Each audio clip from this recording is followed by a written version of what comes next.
한국에서 일하면 지금보다 월급을 3배, 많게는 5배까지 벌 수 있다는 기대감에 베트남 청년들이 해외로 몰리고 있습니다. 그런데 이 현상이 단순히 해외 취업 열풍으로 끝나지 않고 있습니다. 베트남에서는 청년들이 빠져나가면서 오히려 공장과 제조업 현장의 일손이 부족해지고 있기 때문입니다. 한쪽에서는 더 높은 임금을 찾아 떠나는 청년들이 늘어나고 다른 한쪽에서는 사람이 부족해 기업들이 임금을 올리고도 채용하지 못하는 상황이 벌어지고 있는 겁니다. 최근 홍콩 사우스 차이나 모닝포스트는 베트남 내무부 자료를 인용해 매년 13만 명에서 15만 명의 베트남인이 해외 취업에 나선다고 전했습니다. 지난해 말 기준 해외에 체류하는 베트남 노동자는 약 90만 명에 달합니다. 더 놀라운 건 이들이 베트남으로 보내는 돈입니다. 해외 노동자들의 연간 송금액은 60억에서 70억 달러, 우리 돈으로 약 8조 원에서 9조 원 규모로 추정됩니다. 해외에서 일한 청년들이 가족에게 돈을 보내고 그 돈이 다시 베트남 경제를 지탱하는 구조가 만들어진 겁니다. 그런데 문제는 이 과정에서 베트남 국내 산업이 인력 부족이라는 대가를 치르고 있다는 겁니다. 특히 해산물과 섬유, 의류처럼 많은 인력이 필요한 산업에서 상황이 심각합니다. 베트남 해산물 수출 생산자 협회가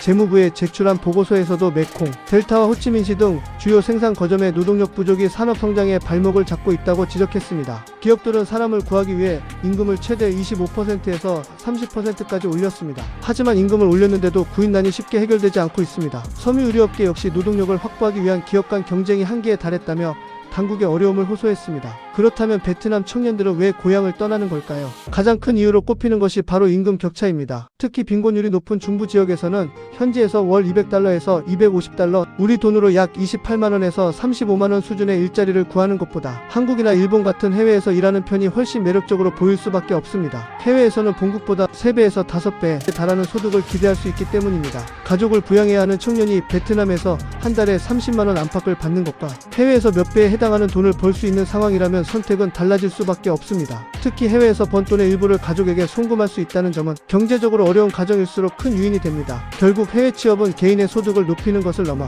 가족 전체의 생활 수준을 끌어올릴 수 있는 수단이 되는 겁니다. 실제로 매년 수십억 달러의 돈이 본국으로 송금된다는 사실도 이런 선택이 하나의 사회적 흐름이 됐다는 것을 보여줍니다. 한국 입장에서 이 이야기가 더욱 눈에 띄는 이유가 있습니다. 베트남 청년들이 해외 취업을 선택하는 주요 국가 가운데 한국이 포함되어 있기 때문입니다. 국내에서도 제조업과 건설, 물류 등 다양한 현장에서 외국인 노동자의 역할이 커지고 있습니다. 한국의 임금 수준이 베트남보다 높다면 베트남 청년 입장에서는 한국에서 일하는 것이 충분히 매력적인 선택지가 될 수 있습니다. 하지만 여기서 반드시 짚어봐야 할 부분이 있습니다. 해외에서 월급을 많이 받는다고 해서 실제로 손에 쥐는 돈까지 그만큼 많아지는 것은 아니라는 겁니다. 해외 취업을 준비하는 과정에서 채용 브로커 비용이나 교육비가 발생할 수 있고 이 과정에서 빚을 지는 노동자도 있다는 지적이 나옵니다. 처음부터 빚을 안고 해외로 나간 노동자는 현지에서 그 비용을 갚기 위해 장시간 노동을 감수해야 할 수도 있습니다. 여기에 세금과 주거비, 식비 같은 현지 생활비까지 빠지면 실제 저축액은 기대했던 것보다 크게 줄어들 수 있습니다. 일본에서 베트남 노동자들을 지원하는 민간단체 역시 이런 문제를 지적하고 있습니다. 결국 중요한 것은 단순히 월급이 얼마냐가 아닙니다.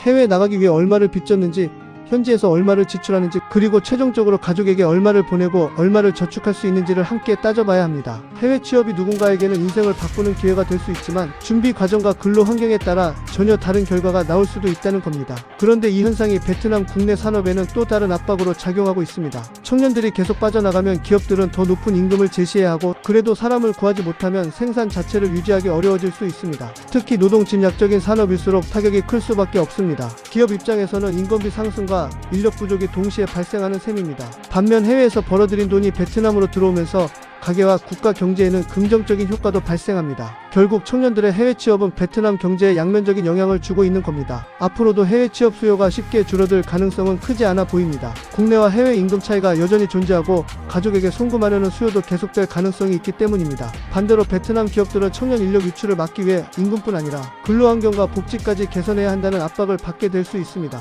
임금을 올리는 것만으로도 해결되지 않는다면 자동화와 생산 방식 변화로 이어질 가능성도 있습니다. 결국 이번 현상은 단순히 베트남 청년들이 한국에 오고 싶어 한다는 이야기가 아닙니다. 더 나은 소득을 원하는 사람들이 국경을 넘어 이동하고 그 결과 출신 국가에서는 인력 부족이 발생하며 노동자를 받아들이는 국가에서는 외국인 인력의 중요성이 더욱 커지는 구조입니다. 한국 역시 이 흐름에서 자유롭지 않습니다. 앞으로 외국인 노동자를 둘러싼 논쟁도 단순히 사람을 얼마나 받아들일 것인가를 넘어 왜 이들이 국경을 넘어 이동하는지, 그리고 국내 산업에서 어떤 역할을 하게 되는지까지 함께 살펴봐야 합니다. 임금 격차가 존재하는 한 사람의 이동은 계속될 가능성이 큽니다. 그리고 그 이동이 누군가에게는 새로운 기회가 되지만 다른 누군가에게는 인력 부족이라는 위기가 될 수 있다는 점이 이번 사례의 핵심입니다. 지금처럼 빠르게 변하는 이슈를 계속 보고 싶다면 구독과 좋아요 부탁드립니다.